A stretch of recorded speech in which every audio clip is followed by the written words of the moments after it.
I keep getting this question.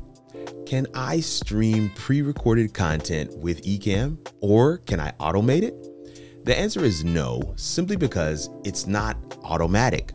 You can't schedule a locally installed streaming software to go live on its own and play a video. Or can you?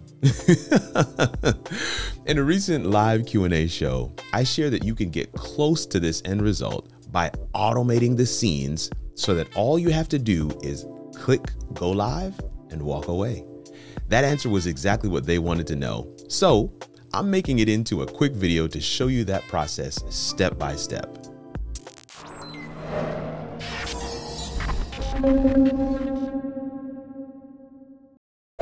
So here we are in Ecamm, and I'm clicking new to schedule another live stream. And you do have to do that. I want to just kind of showcase the whole process here in Ecamm. Don't need anything else. So I'm putting my description from Taja AI, more on that in another video, changing this to unlisted so that everybody isn't notified. I can select my date, my time. I can select my thumbnail. I can basically configure everything right here from the Ecamm dialog screen. Once I hit schedule, however, it's going to show up in this upcoming section right here in the Ecamm program window. And then you would just click on the go live button after you've selected it. Now, I did schedule this a little bit out, so I'm going to have to actually change that schedule to closer to the time of me recording this video. And so once we have that, I hit apply changes, and you'll see that countdown in the middle of the program window right at the bottom there kind of change. Now, this screen that we're on right now is just kind of a default screen where I have the thumbnail in a blank Ecamm scene. A blank Ecamm scene is kind of what I use as a template. So I set the scene to blank, I drag the thumbnail in, make sure it takes up the whole screen, and that's my first starter screen.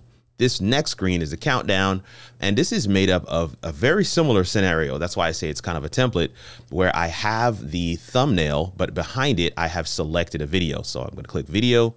I'm going to select new YT intro, which is a 7-second video. In fact, it's the one that you just saw a second ago.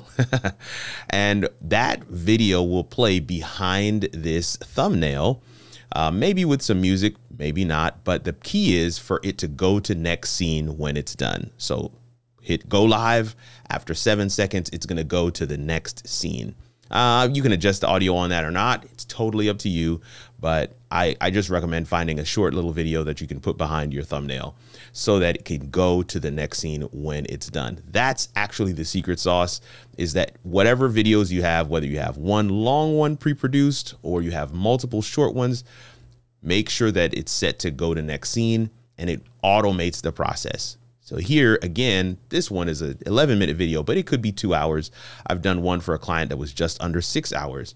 It had the countdown, it had, you know, all kinds of stuff, engagement, client interviews, all kinds of stuff within the one video. So now what we're going to do is just kind of scroll that to the end and see what happens when it finishes. And when it finishes, it goes to this, what I like to call an outro video. Not always necessary. You can set that other video to do the same thing, which is end broadcast. You see what it's selected there, end broadcast. This particular scene, this outro scene, is exactly the same as the countdown. I have the same video, new YouTube intro selected, and it's a 7-second video with the thumbnail on top. But the difference is that in this one, I've set it to simply end the broadcast. I've set it to end the broadcast. And so that's essentially all you would need to do.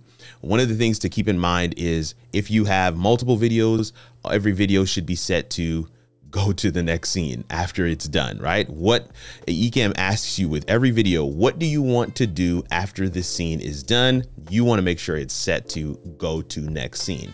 And for those that may be interested in doing something slightly different, if you don't want to use a video, you can use a countdown clock inside your scene or a timer of some sort, and you check that same box, go to next scene when the countdown timer or clock is finished.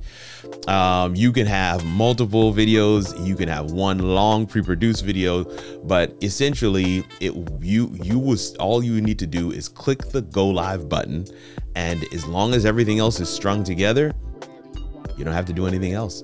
You don't have to do anything else. You can just sit back, relax, maybe do some spot checks, but I have actually done this and gone for a walk and didn't even think about it afterwards.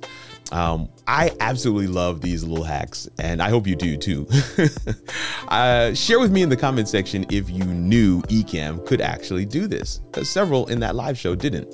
Oh, and while we're at it, did you know you can record a separate video while live streaming with Ecamm using their isolated recording feature?